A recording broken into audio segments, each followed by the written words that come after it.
the US announcement that they will impose 100% tariffs on drugs imported into US, drugs which are branded and patented. These moves are aimed at compelling India to concede to US demands, and in return, Trump may agree to either reduce the intensity of these moves or maybe get rid of them. I said that India would be disproportionately impacted by both the H-1B visa fee hike as well as the pharmaceutical 100% tariffs is for the very simple reason that India has not been explicitly named in these orders. Yeah. But when it comes to H-1B visa, all of us know that around 70% of the H-1B visa beneficiaries are Indians. Instead of talking about TRIPS flexibilities, we seem to be endorsing voluntary licensing, which is a mechanism completely tailored to the interests of the patent holder. So to my mind, this is a very big concession which India has granted, and no amount of narrative building by various organizations, by various government-backed think tanks can deny this reality. And when it comes to sharing the data generated in India, it is not data about individuals, it's anonymized data. And that data should legitimately be used to train our AI systems. That should be legitimately used to help our startups. The moment we are compelled to share anonymized open government data with US or any other country, then the data advantage that we have, that gets lost. Hello, and welcome to this special discussion on how US President Donald Trump continues to shock India and continues to deliver trade blows, as it were, almost on a weekly basis. And the latest has been the US announcement that they will impose 100% tariffs on drugs imported into US, drugs which are branded and patented. Now, these two terms have been used in a very ambiguous way. So we're going to discuss that in more detail, what sort of implications they may have on India, which is the largest exporter of branded generics to the US. In fact, nearly 45% of the over-the-counter drugs that are bought in the US, consumed in the US, are from India, as per latest data. Now, this comes after the shock that was delivered a few days ago, where H-1B visas, the US decided to impose a large tax, as it were, on H-1B visas. And then some clarifications came after that. Now, if you read H-1B visas, the move on H-1B visas, again, where India is the largest recipient of H-1B visas, over 70%. H-1B visas from the US, temporary work visas are received by Indians. So if one reads the H-1B visa move by the US and the drugs, the 100% tariffs on drugs, one important thing that becomes clear is that what we thought earlier, that the pharma sector and the services sector were not being touched by the US and India was safe in these two sectors, very, very crucial for India. It now appears that we are not safe in these two sectors either. It seems to be open season from US on India in these two sectors to services, drugs, which were earlier exempted when 50% tariffs were imposed by the US. Now, to discuss the implications of all this, we have with us again today Abhijit Das, Professor Abhijit Das, who's a well-known trade expert, and he's been coming to the wire earlier also and explaining to us in detail the implications of some of these moves. He has vast experience in trade negotiations. He was also the head of Center for WTO Studies under the Indian Institute of Foreign Trade. It's a quasi-government body, and he's the best man to explain to us what's going on. Welcome to our show, Abhijit. So straight away, Abhijit, I'll ask you, how do you read the developments of the last, say, 2 weeks? If you take the pharma sector first, and maybe then we can go on to services. Please tell us what is going on. Thank you, Venu, for having me on your program.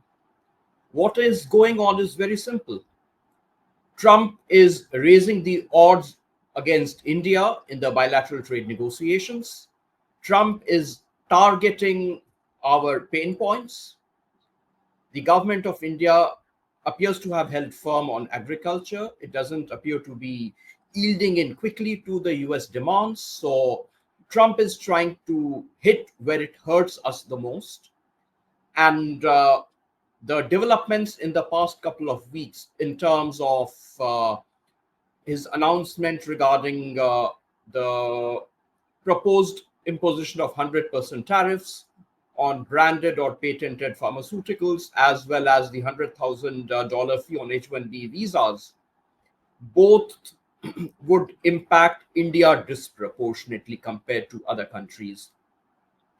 So yes, in a nutshell, these moves are aimed at compelling India to concede to US demands, and in return, Trump may agree to either reduce the intensity of these moves or maybe get rid of them.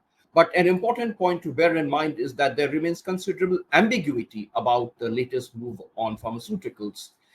We are not very clear whether the term branded will include branded generic medicines or it will be confined to patented products. Perhaps we will get more clarity once the White House comes out with an executive order on this issue. At this juncture, we only have President Trump's social media post to go by, and that provides precisely very little details on the likely scope of the 100% tariffs on pharmaceutical products.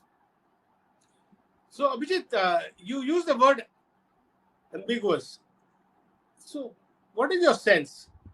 Is this ambiguity in the US announcement, is it conscious, deliberate? Is it a kind of negotiating bargaining chip, or why do you think the US is being so ambiguous? A similar ambiguity was also seen, Abhijit, when they announced the big fee on H-1B visa, on new H-1B visas. First, they said all H-1B visas. Then, of course, they clarified that only on the new ones because nearly 80% of the H-1B visas are renewed, are the cases where they've expired and are up for renewal.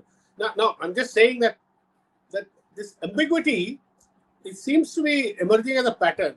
So what do you think is going on? And please tell us, when you said it will affect India disproportionately if branded generics are included, how disproportionate would it be? What will be the extent of the damage? Okay. Venu, ambiguity could spring from two possible sources.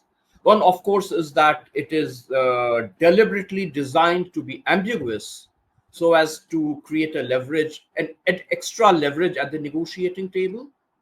And the second source of ambiguity could be that these decisions are being taken without comprehensive and detailed due deliberation with old, experienced hands in the US administration.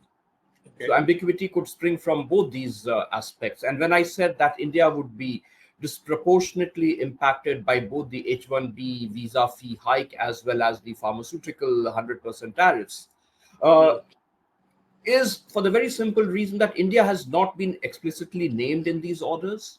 Yeah. But when it comes to H-1B visa, all of us know that around 70% of the H-1B visa beneficiaries are Indians.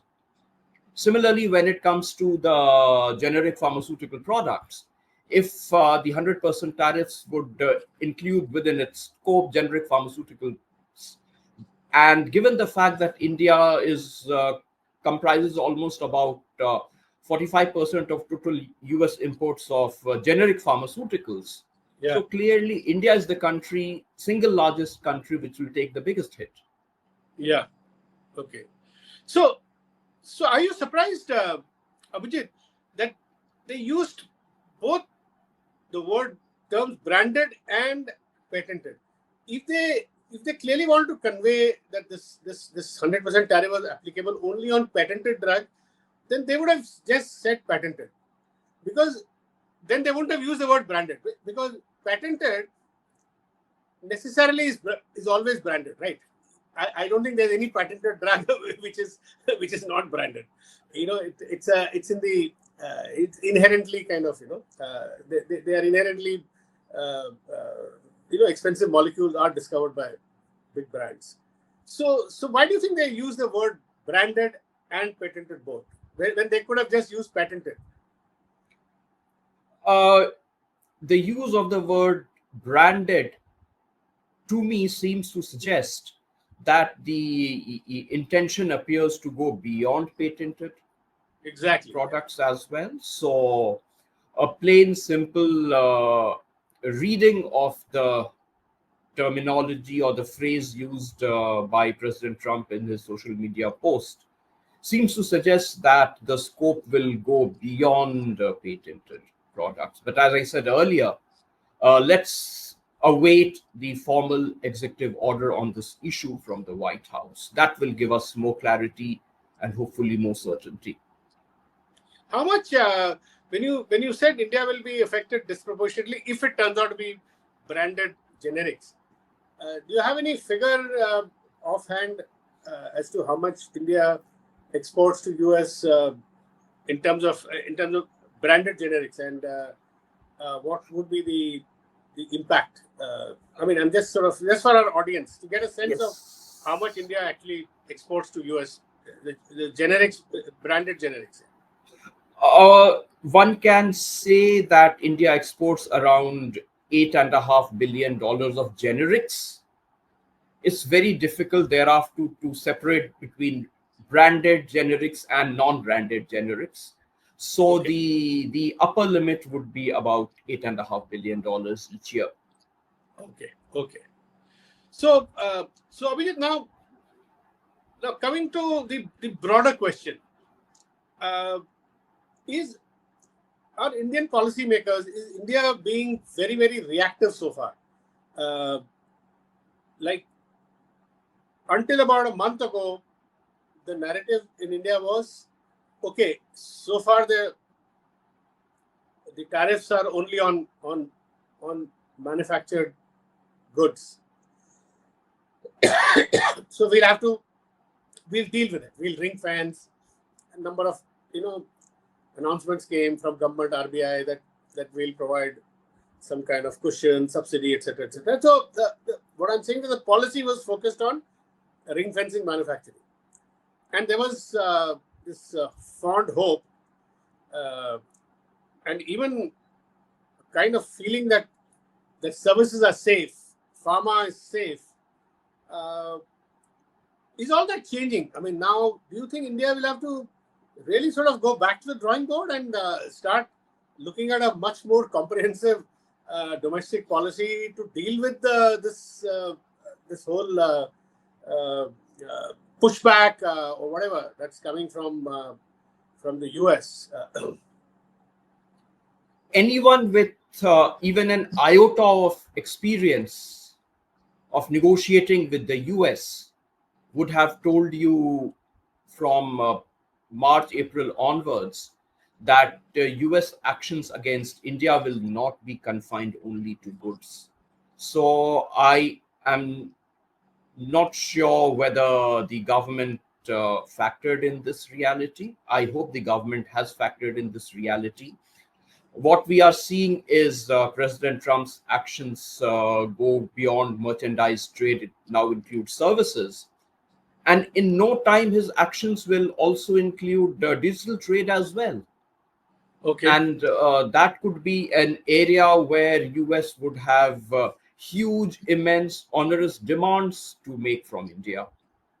And Okay. that is, if we were to concede to some of those demands, those could really cripple our digital future. Those would compromise the ability of the government to create a vibrant domestic sector in the digital economy. So Yeah. we have to be careful on the digital front as well, and hopefully the government is cognizant of this likely scenario. Another area where government has to be cognizant of the risks are the demands that the US could make in the area of intellectual property rights. In Yeah. our free trade agreements with the European Union with the UK recently, and the one finalized with the EFTA countries some time ago, we have conceded some ground on intellectual property rights, and that would have only emboldened the US to make onerous demands on us. So these are some of the areas where the government really needs to have a clearly well thought out strategy in dealing with the US at the negotiating table. So, which means what you're suggesting is that it's only a matter of time now that pharma has been brought into the tent. Uh, uh, Even if the impact on India is a bit ambiguous, you're suggesting it's only a matter of time that the US will uh, bring to the table uh, dilution of intellectual property rights, which by giving the example of India UK foreign the comprehensive foreign trade FTA. So what exactly is that compromise? Abhijit, can you explain to our viewers? In the India UK CETA, that's what the free trade agreement is technically called, there are a couple of ways through which India has diluted its position. To give you one illustration, there's an Article 13.6 in CETA where the parties have recognized, and I'm quoting parts from that provision, the Yeah, parties have recognized that the preferable and optimal route to promote and ensure access to medicines is through voluntary mechanisms such as voluntary licensing, which may include technology transfer on mutually agreed terms. Now, the important point to note here is while India has not given up its right to invoke compulsory licensing as a mechanism for ensuring access to affordable medicine, by openly which is part of declaring our patent legislation, right? It's part of our patent legislation, it's right? part of our patent Yeah, legislation. It's included as an important flexibility under the yeah, intellectual yeah, property rights TRIPS agreement at the WTO.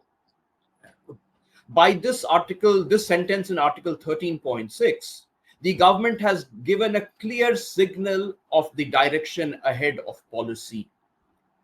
So, as I said, while we have not renounced our right to invoke compulsory licensing, there are genuine apprehensions that the government will feel very hesitant, very diffident in future in invoking compulsory licensing, even if the situation were to demand so, in order to facilitate access to affordable medicines to patients. Now, this is a very big difference from the approach of the government in 2001.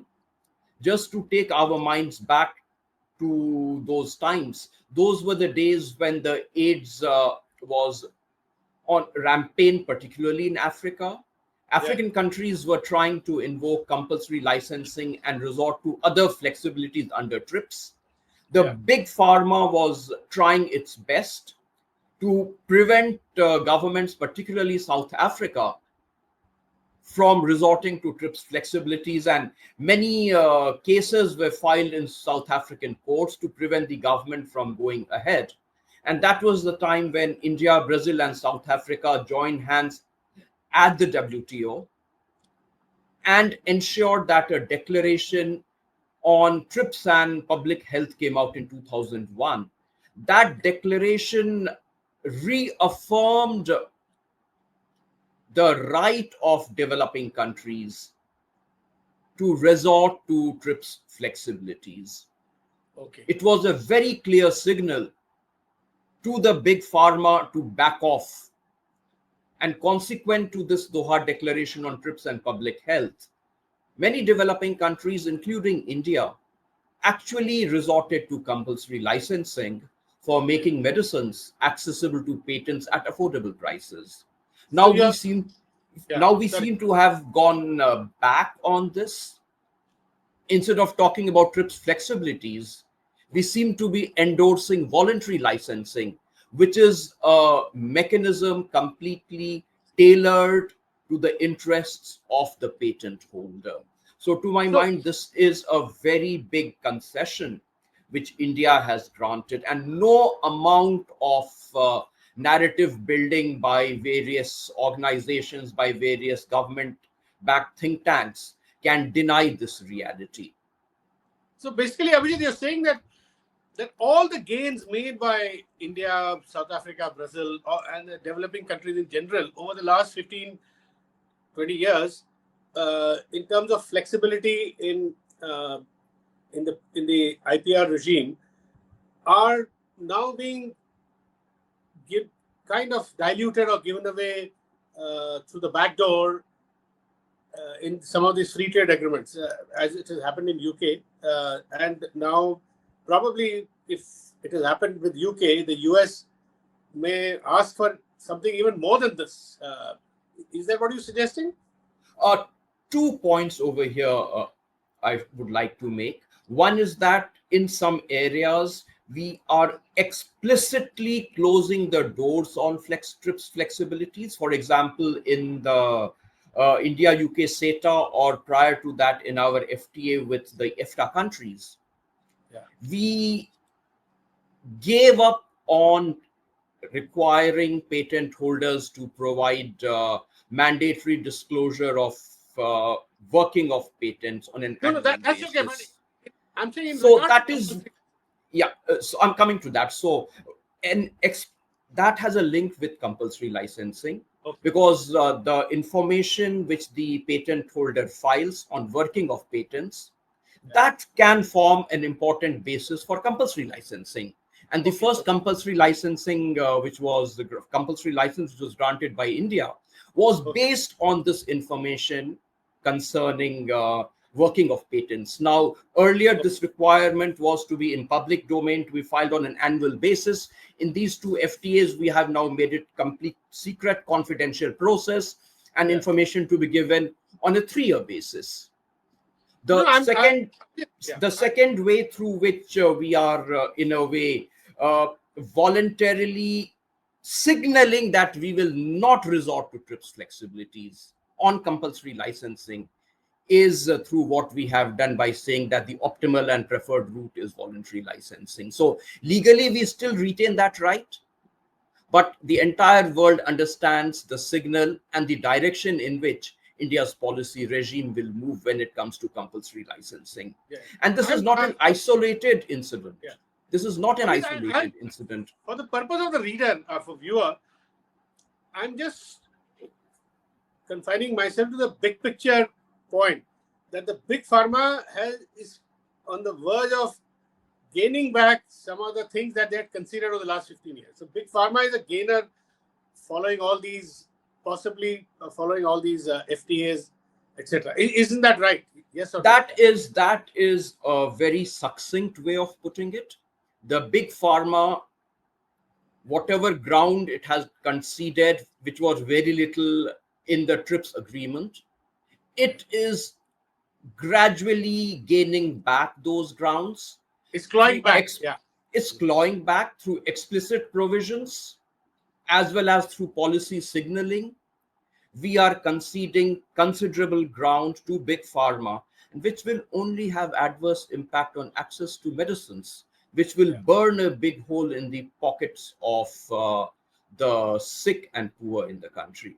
So unless the government does a hard look at its approach on IP issues and FTA negotiations, I'm afraid we are on a very slippery slope in this area. And now, Abhijit, coming to, as I said in the very beginning in my framing argument, that pharma and IT services, both these sectors were seen as very strong areas for India's future, whatever, development or future kind of growth in the global context also. Now it appears that both these areas are under assault, uh, sometimes surreptitiously, sometimes openly. Now you had earlier on this program, you had told me that even on data, another very critical issue, that is data localization. India wants to develop its own data factories. India, 1.4 billion people, government has massive data on Indians. uh, you know Corporations have data, UPI, all these platforms have data on Indians. uh, Now India wants to build its own data factories. As somebody has said, data is a new oil. But the danger now is that the Trump administration wants, you had said, the administration wants India to share government data. It is putting pressure on government to share data of 1.4 billion Indians with the US big tech companies. Now, how will that happen? I mean, I can't imagine that to be considered at all, because that will make us completely subordinate to the big tech in the US. Quite apart from, of course, in the case of pharma, also as you say, we are slowly losing ground. But even in the data business, we are losing ground. Are we? If we concede that point. Okay, excellent question, Venu.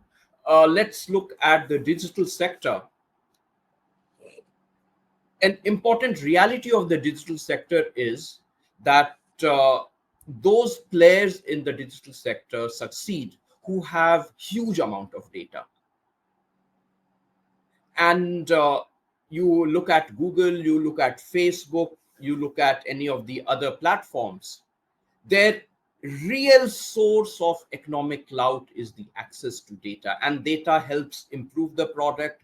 Data can be used to monetize and spin off different services. In Yeah. the arena of artificial intelligence, you require data for training AI systems. Yeah.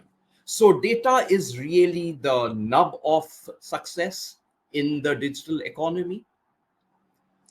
Our advantage is, as you rightly said, we are a huge generator of data in the world. And if you look at the government had come out in 2019 February with a draft e-commerce policy which talked of harnessing data of Indian for our own economic development. It talked of data localization, using the data generated within India for creating digital champions. Unfortunately, that draft e-commerce policy subsequently went nowhere. It's been 6 years, almost 7 years now. We have not seen anything happening. So the short point over here is that we need to harness our data for our economic development. And when it comes to sharing the data generated in India, it is not data about individuals, it's anonymized data. And that data should legitimately be used to train our AI systems. That should be legitimately used to help our startups. The moment we are compelled to share anonymized open government data with US or any other country, then the data advantage that we have, that gets lost. So the possibility of harnessing leverage our data for our economic benefit gets compromised if we are compelled to share anonymized open government data with US entities. So that is a big danger lurking before us. And there is another danger. It is very possible that in the BTA negotiations between India and USA, the US would put fetters around us to raise revenue from digital services. We have already given up the equalization levy, which was a tax on advertisements of the big digital players. Which The we US did. may all. Yeah, you're right. Which we did unilaterally when Modi, before Modi's visit to Washington in February, right? It was around that time. I don't recall whether it was before the visit or after the visit, but it was It was around before the that time. visit. Yeah. Okay. No, I don't remember the timing, but there's another issue related to taxation. At the WTO, there's an issue called customs duties on electronic transmissions. Yeah, yeah. The US wants a permanent moratorium on it. Okay. US does not want countries to impose customs duties on electronic transmissions. That will be certainly a big demand of US, and if we agree to that, we'll be losing not only a big source of revenue for the future, but considerable policy space as well. So those are the threats on the horizon when it comes to digital arena in our bilateral discussions with the US. Okay. So, so the big picture here is that the two sectors which we all thought India was very, very strong in, which is pharma and services, IT services, and data services. These two sectors are also, as Abhijit has pointed out, there are serious threats and risks on the horizon. Let us see how the Modi government deals with this. So far, the way negotiations are going on, it's not generating much hope. So thank you, Abhijit, for talking to us and really explaining in detail the risks that India faces in the months to come. Thank you very much for talking to us. Thank you, Venu, for having me on your program. Thank you.